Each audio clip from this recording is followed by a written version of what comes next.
So how did I land this smoke show of a woman 25 plus years ago? I would love to tell you how. So I was the youth pastor, and she was in the youth group. Wait, there's a very clear distinction. I was the youth pastor, and she was a volunteer in the youth group. That's what I got to say. Got to be careful with that these days. Don't want to start any rumors. When we first met, she was actually the angel in our Easter play. We had this really low-budget production. It was like, okay, we modeled it off after a production in a very large church, and our budget was like 0.00001% of that budget. And so I had to record her voice on a tape recorder so that I could play it for the part when she got up as the angel and made this big ethereal voice and would tell the disciples that Jesus isn't there in the tomb. And I was smitten. I mean, this woman was gorgeous, right? She's beautiful now. I mean, she has aged with grace and is more beautiful than ever in her life. And she was, just drop dead gorgeous even back then. And so I asked the pastor, I'm like, hey, tell me what's up with this girl. He said, hands off, she's married. So I was a little bit defeated, but went on with my life, continued on. I was going to not date anybody for a while anyway because, I was fresh in that church, freshly out of a relationship, myself. And so I moved on, continued to the youth pastor, and she became a volunteer a little bit later on in the youth group. Now, through a story that's not mine to tell, she was no longer married after a little while, and we began to hang out a little bit more often because she happened to be at family functions of friends that I'd be invited over to lunch for after church, or her sister would invite me over for games at their house and at her and her husband's house at the time. And so, oh, wow, Melissa's going to be here, et cetera, et cetera. But she had no idea how smitten I was with her. And I was trying not to be because there were some rules because, as I mentioned, she had been married before. And the church that we were in had clear rules that if you're ever going to be licensed or ordained in this denomination, it ain't going to happen if you're with somebody who's been married before. I was there for the birth of her niece. Her name is JoJo, and we were actually sitting out in the waiting area there at the hospital after everybody had gone back in the birthing room. And she's asking me questions like, well, don't you ever get lonely? And she wasn't really trying to pick me up. She was just trying to strike up conversation. And they worded it in such a weird way. It was like, the minister cannot have a spouse who has a former companion who is living, or a former living companion. That's actually what they said. Which just why did they just say they couldn't be married before? But anyway, there was clear rules, and so if I ever had a chance of being ordained in this denomination, it just wasn't going to happen. But the more time we spent with each other, the more I really liked her, right? And the more it seemed like she liked me.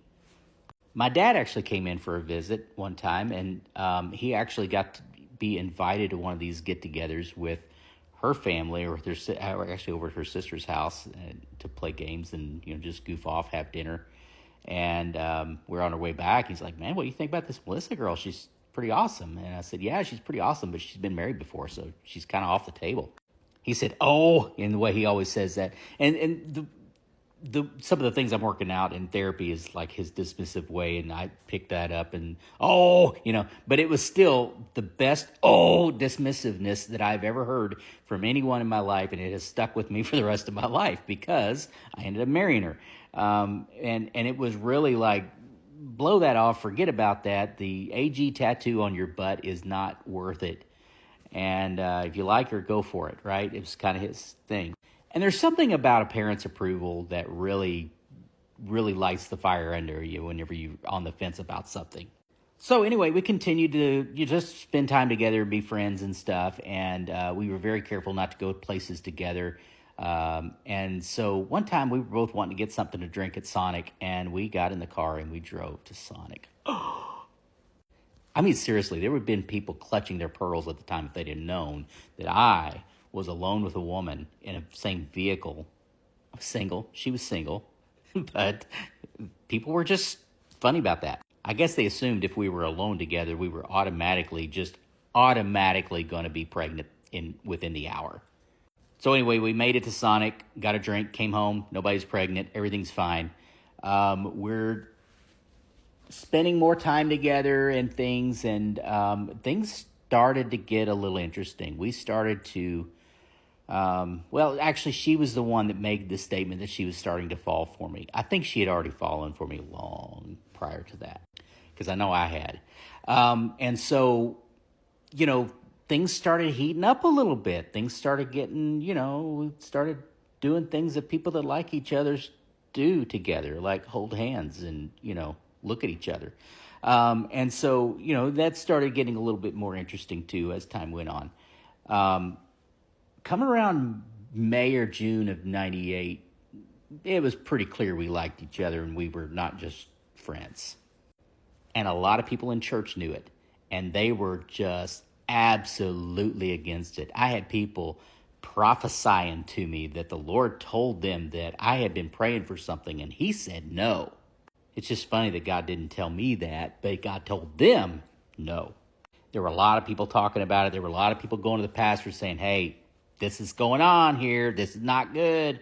And I had already made a promise to the pastor that, hey, if this was going to cause any problem, if there was ever a thing where our situation had gotten, where I couldn't back out of it, I would definitely step down.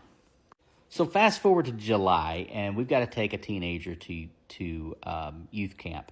And we had it planned that, where we're going to take him to youth camp, and we'll hang around in Hot Springs that day. We were just going to make a day of it.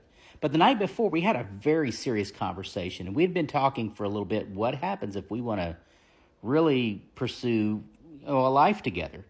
And it was something that you have to seriously have a talk about to see where you're going to go next in the relationship, right? And so we were doing that, and we were talking about, so how would a wedding look? How would all of this look if we were going to do this? Because we would have to do things in real quick succession if we were to get married, and because I would have to leave the church. We would have to move away because there was no way I could go to another church there. And that was the only thing I knew to do, was being a youth pastor. That's what I trained to do. I was going to be a pastor one day when I grew up. God only knows what I was thinking there. And it was a frustrating conversation because it was just like, what do we do? Who do we invite? How do we do this quick enough? Grandparents, parents, all this stuff, right? So the next morning we get up and we go take this kid to camp, and he's riding with us. We get up there to Hot Springs, and we drive into town, and there happens to be this drive-through wedding chapel as we drive by. And we're like, what is this thing? And this kid just starts laughing. He's like, man, you ought to do that. And we're like, ah, ha, ha. We kicked it around town a little bit that day and killed time, and we got about an hour out of town, and I was like, what if we turned around and went back to that marriage chapel and did this? Sounds like the easy way of doing this. You want to marry me? I mean, it was a little bit more deep discussion about that. And she said, yeah. So we turned the little car around. We went back to the marriage chapel, and we stopped in, and we were just going to check it out, right? Just check it out. So we stopped in there and asked them. They told us, hey, you just got to go get a marriage license and come back, and we'll do it. And it's legit.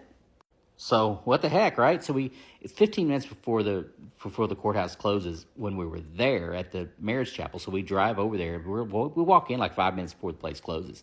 Walked out of there with the marriage license as they're locking the door behind us. We get over to the wedding chapel. We're there for 30 minutes, and we're out of there in holy matrimony, married. We drive over to her sister's house, which is about 3 hours from there. Longest 3-hour drive of my life, let me say. We get to her sister's house. We have to tell them the news, bring her mom over. We're telling her the news. And then we drive over to the youth parsonage where I live to get home. And we are ready to get in that door. Let me just tell you. We get in the door, and my mom calls. What are the odds, right? I pick up the phone. I said, yeah, Mom, I'm home. I just got home. I've got to take care of some stuff. Got to do laundry. Got to do some things. I was going to do some things, all right? And so, anyway, that's how we ended up married. And the story of how we had to resign and leave was a little bit longer, and it was a very difficult next few days, let me just tell you. But I'll save that for another story time if this one takes off okay.